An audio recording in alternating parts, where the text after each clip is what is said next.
Hello everyone, welcome to Coffee Cup Enlightenment. Today I'm going to talk about the impossibility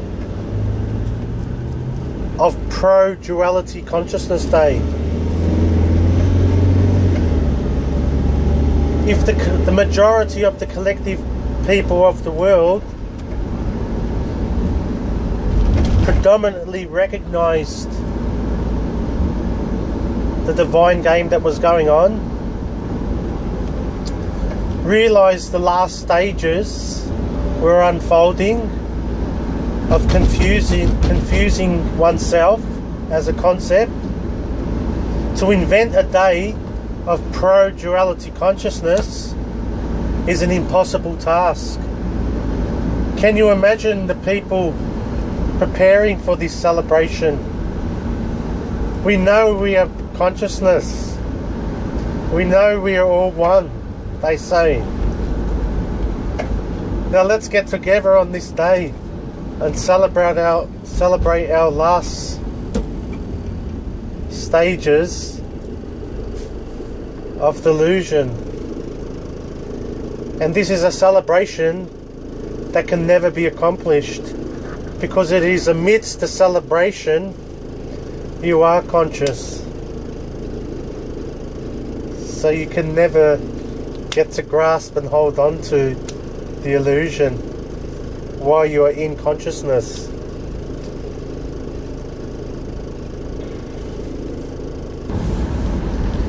Wanting illusion, it can be almost be described as a garden stake. When you're wobbling it from left to right, trying to get it out of the ground because the harvest is finished,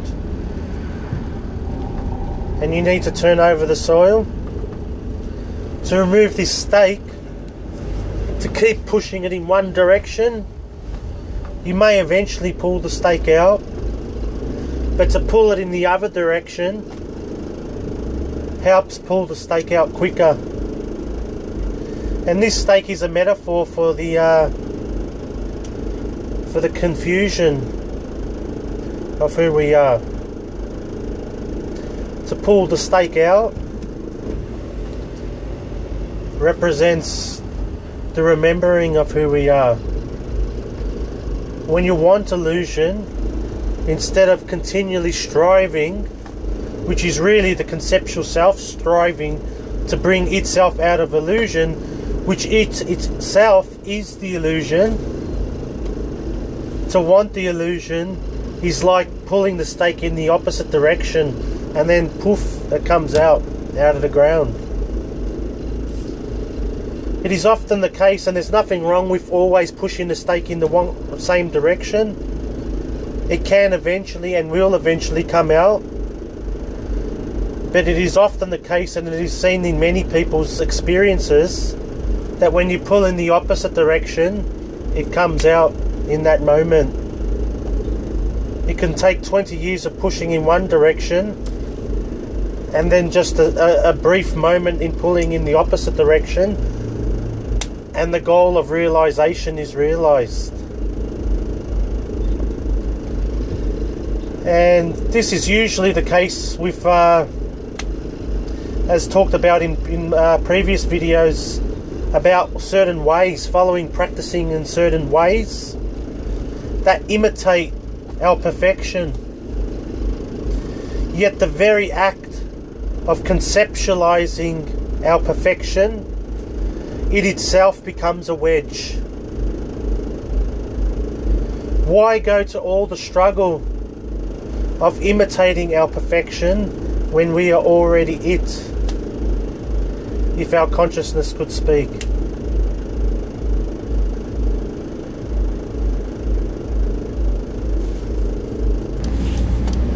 When you willingly and gracefully want yourself to be conceptual self, in that state of willingness, you are not the conceptual self. It can never be grasped.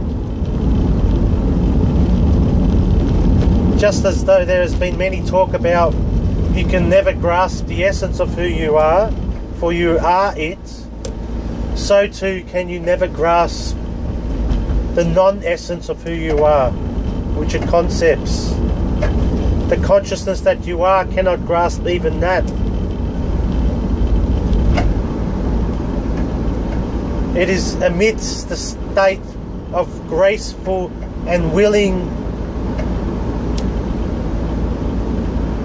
embodiment and allowing and bringing in of concepts, wanting to be them, that they collapse, that they are seen for what they are. Wanting is pretty much the last stage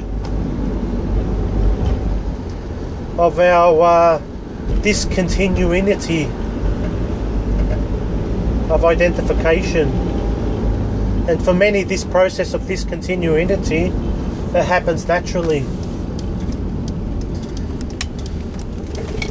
They identify with the conceptual self that resists the very structures of itself, and then one day they just naturally want it. And this takes the conceptual self's resistance out of resisting itself. It is never you that resists anything.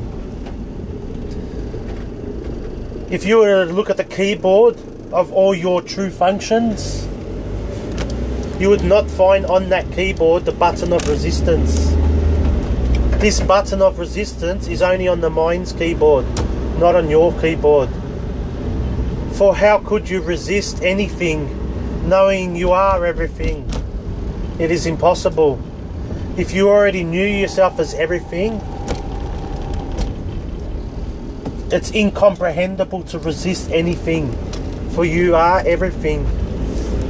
How absurd to resist that you are. It is only the mind that has this ability to resist. And it's not even the mind, it's only just a temporary mirror reflection process that goes on, which is neutral and innocent.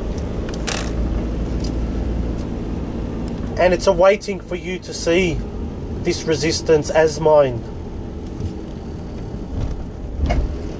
And this is where wanting steps in. That has nothing to do with the mind. It is the wanting, the true wanting of who you are. And it has no opposites. And it doesn't perpetuate illusion any further.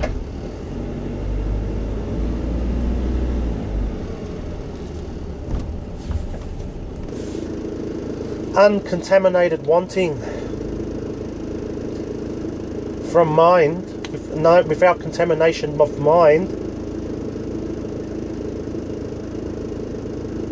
of wanting all that is, of whatever unfolds, brings about perspective, brings about the bigger picture, and then identification with the mind coming in the background.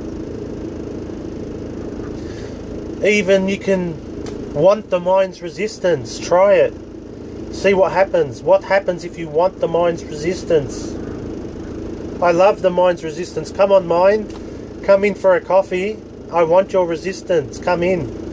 And it never comes. It never shows up. To want any part of the mind is the end of the mind. It brings about the full flourishing of who you are. This true wanting.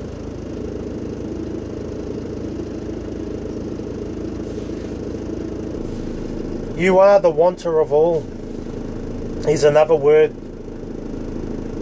of who you are. The wanter of all reveals yourself as the dish in which everything unfolds, in which everything is contained in. You are the dish. When you want everything that unfolds, you realise yourself as the dish in which contains everything. And you are not the thing, you are the thing that contains the thing. If there was no dish, there would not be a thing.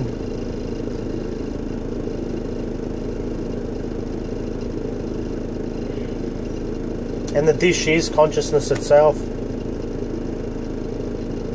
Without the dish, nothing could exist. It takes the dish of who you are to bring about everything into manifestation.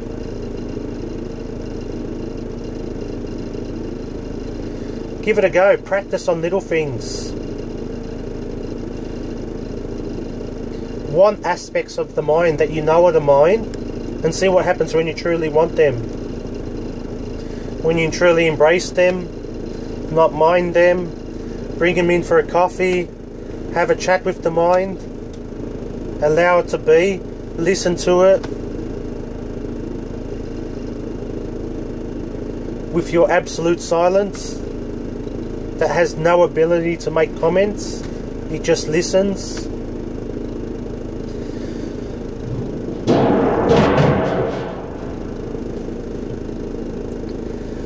Be as though you see with the eyes only, as Muji says.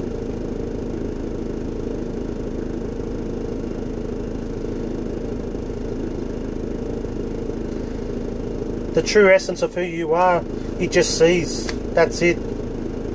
It is the great undoing of everything, the great revealer, the silent witness.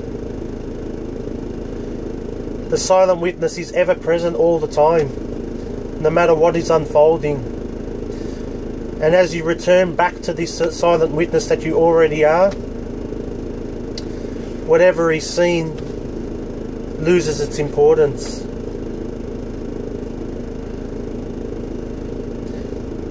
The impermanence and importance of all the things of the world is seen when you just silently witness them. And this especially applies to the mind ultimately. And really ultimately it only applies to the mind. Be the silent witness of your mind. Allow it to make any comments at once. Allow it to make all its judgments at once. Much harder to do when you're amidst interaction with someone.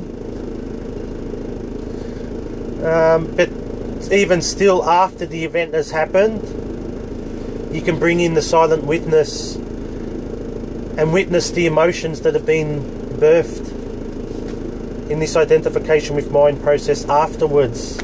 This is just as powerful. It doesn't matter that identification process happens within you, that emotions are continually born within you, even after the event, is equally as effective as being the silent witness. Much more easier when you're by yourself and you're able to look at what's actually unfolded.